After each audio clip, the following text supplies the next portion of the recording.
The swinging doors creaked loudly in the silence, which was broken intermittently by the groans of the injured man. "We've got to get him to a doctor," Shiloh snapped as he examined Tarver. "Waste of time," a tall young cowboy muttered as he turned back to the bar. "Saw lots of gut shots in the war and can't rightly remember a man jack of 'em living through it. Might as well take Axel home and let him die in as much peace as he can get in the next hour or two." "Help me," Shiloh grunted as he struggled to lift the huge timber man. Several men, all of them dressed as lumberjacks, rushed to help. The three largest finally wrestled Tarver up and staggered toward the door. "Where are you going?" the tall cowboy asked idly as the men struggled by him. "To Doc's down the street," Shiloh panted. The cowboy shrugged. "Okay. Reckon if you can carry that big ox, I can carry Doc Guinness." He took a last swig of beer, wiped his mouth, and swaggered over to a man sitting at a table alone, his head down on his arms. A half-empty bottle of whiskey sat on the table next to one smudged shot glass. "Doc," the young cowboy yelled, "get up! You got a patient." "Huh? What?"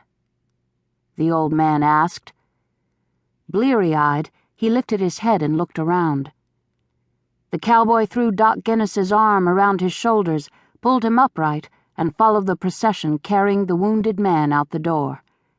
Beside him, Doc Guinness hung on tightly, stumbling blindly as they went. Cheney Duvall sat in a burgundy velvet chair at a small mahogany table by the window. The tiny sitting room was elegant but dark, with heavy velvet drapes and a patterned blue and burgundy carpet.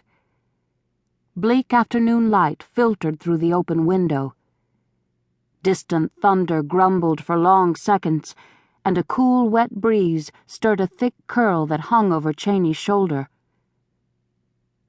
A gunshot cracked in the sullen silence, and Cheney looked up from her embroidery to search the street 2 floors below.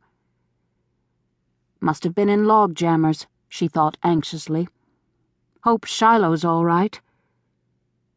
Nervously, she watched the swinging doors directly across the street from the Empire Hotel. She made a lovely picture framed by the gray aura of the window.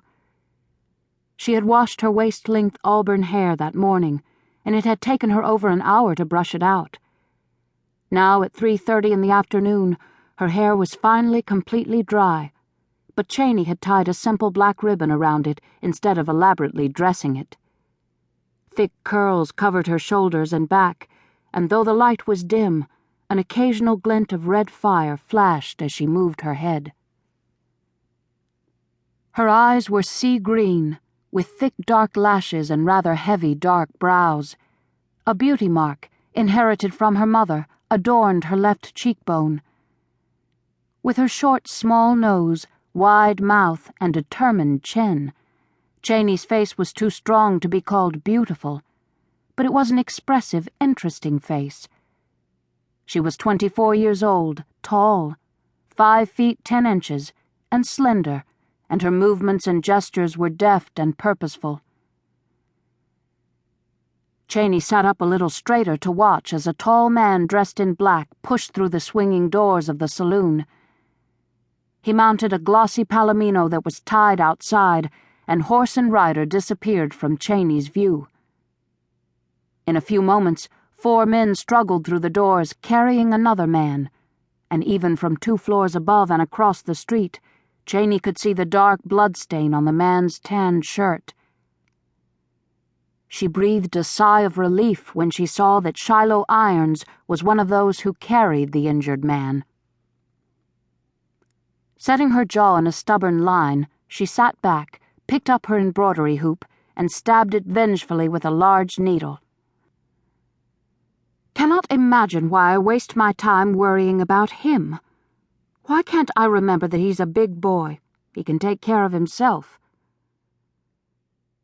For 15 minutes she sewed with more determination than skill, until